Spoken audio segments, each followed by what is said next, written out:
আসসালামাইকুম বন্ধুরা, আজকে একটা নতুন টপিক নিয়ে আসলাম, যেটা আমি ইউটিউবে গুগলে বহু চার্জ দিয়েছি যে এই ঘুঘু পাখির কানে গা হলে বা ফুরা হলে করণীয় কি। এটা আসে নাই ইউটিউবে, আমি অনেক খোঁজাখুঁজি করছি, এটা নাই। পুরো অনলাইন ঘাটাঘাটি করছি, এটা নাই। একটা আসছে শুধু, ওটা কবুতরের। তো আমার পাখিরও এরকম কিছু হয় নাই। ওইটার এই নামটা জানি না আমি, মানে কানের মধ্যে থেকে কী কী জানি বের হয়েছিল, অনেক ওষুধ টষুধ ব্যবহার করছে। তো আমি অল্প ওষুধেই, মানে এটা প্রথমে প্রথমে আমি অনেক ওষুধ ব্যবহার করছি, ওগুলো দিয়ে কোনো কাজ হয় নাই। পরে অল্প সামান্য জিনিস দিয়েই আলহামদুলিল্লাহ পাখিগুলো সুস্থ হয়ে গেছে। মানে একেবারে সুস্থ, মানে 99% সুস্থ হয়ে গেছে।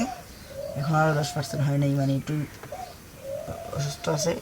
প্রথমে তো খাবার দাবার খাইতোই না, একদম খাবার দাবার খাওয়া বন্ধ করে দিয়েছিল। এখন আলহামদুলিল্লাহ দুটা পাখি খাবার খায়। এই দেখা, মানে পাখিটার রোগটা কি, এই যে এর কানের মধ্যে, এই কানটার মধ্যে মানে গা হয়ে গেছিলো, ডাইরেক্ট পুষ বাইর হইতেছিল, পুষ এই কানের মধ্যে। এখনও কিন্তু পশমগুলোতে দাগ আছে, এই পুষ বাইর হইতেছিল।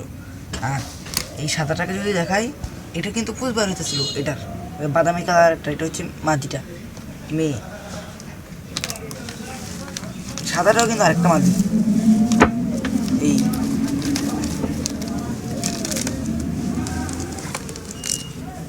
সাদাটাকে যদি দেখাই,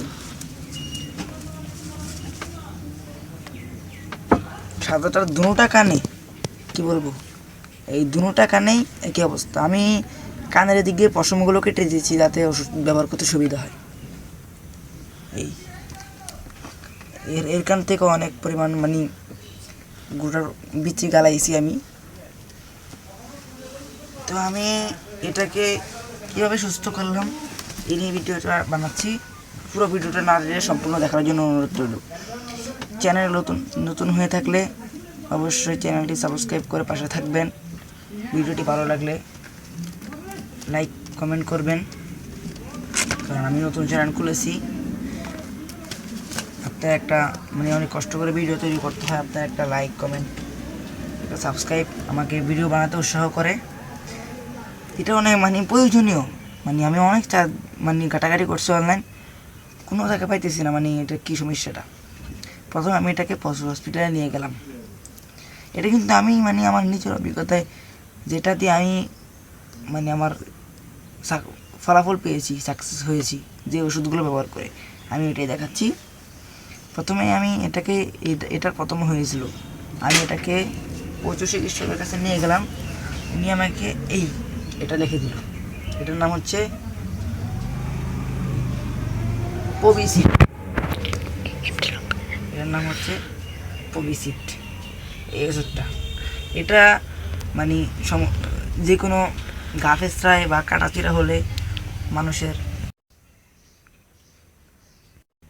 মাত্র 40 টাকা পবিসিট ওষুধটার নাম। এটা যে কোনো কাটাচিরা এবং গা ফেঁচড়ায় লাগাইলে এটা শুকে।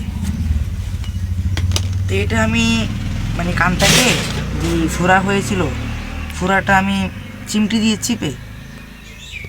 চিমটিটা আমি দেখাচ্ছি একটু। তো বন্ধুরা, এরকম একটা ভাঙা চিমটি দিয়ে আমি কীভাবে ময়লাগুলো বাইর করেছি একটু দেখাই দিচ্ছি। এখনও মনে হয় ময়লা জমে গেছে ভিতরে। বিসমিল্লাহ।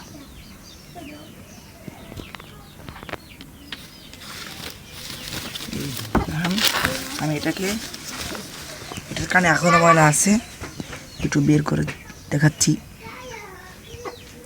অনেক সাবধানতার সহিত বের করতে হবে যাতে পাখি কানে কোনো রকম ব্যথা না পায়।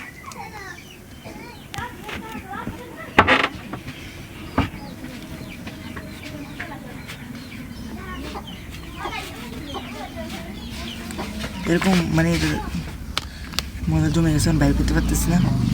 এটাকে বের করে এই সামান্য এই মাথায় নিতে হবে, এরকম সামান্য পরিমাণে মাথায় নেওয়ার পরে পাখিটাকে এভাবে ধরতে হবে।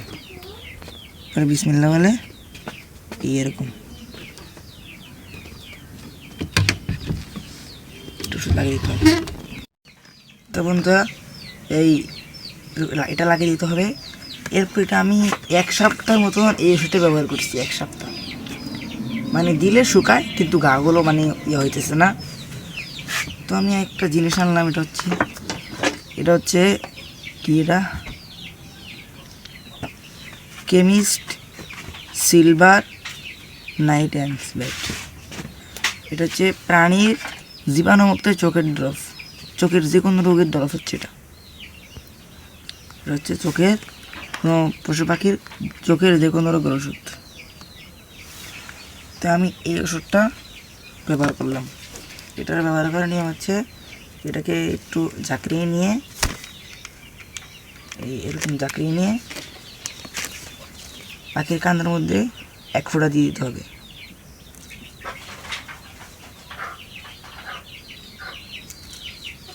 পাখির কানের মধ্যে এটাকে এরকম করে ঝাঁকড়িয়ে নিয়ে পাখির কানের মধ্যে 1 ফোঁটা দিতে হবে, বেশি দেওয়া যাবে না, কারণ ছোটো পাখি। তো এটা এখনও মানে কানের মধ্যে বিচিগুলো আছে, আর এইটা এখনও এরপরে আমি কি করলাম, তারপরও মানে ঘাস শুকায় কিন্তু ঠিক মতো খাদ্য খাইতেছে না, ভালো হতেছে না। তো আমি সন্দেহ করলাম যে হয়তো মানুষের বদনজর কিংবা চোখ লাগায় যেটাকে বলে আর কি, ওইটা লাগছে। তা আমি হুজুর থেকে পরা পানি এনে পরা পানি খাওয়ালাম, মুখ দিচ্ছে পরা পানি বা বোতলের পরা পানি। ওইটা খাওয়ানোর পর আলহামদুলিল্লাহ পাখিগুলো দেখেন আলহামদুলিল্লাহ অনেক চঞ্চল। এই দেখছি আমি ঠুকাঠুকি করতেছি, অনেক চঞ্চল, কিন্তু আলহামদুলিল্লাহ মাশাআল্লাহ খুব সুস্থ হয়েছে। তো আপনারা যাদের, আমি অনেকজনকে কমেন্ট করছি যে গুগু পাখির কান, যারা বড় বড় খামারি ওদেরকে কমেন্ট করছি কান গা হওয়া নিয়ে, মানে কানের রোগ নিয়ে একটা ভিডিও তৈরি করতে। তো এটা ওনারা রিপ্লাই দেয় নাই, তো এটা আমি দিয়ে দিলাম, যেহেতু এটা আপনাদের অনেকের প্রয়োজন হতে পারে। তো আজকের ভিডিওটা এই পর্যন্তই ছিল। যদি ভিডিওটা আপনাদের কাছে একটু প্রয়োজন মনে হয়, দরকার মনে হয়, তাহলে আপনারা অবশ্যই লাইক কমেন্ট শেয়ার করে দিন। আসসালামু আলাইকুম, আল্লাহ হাফিজ।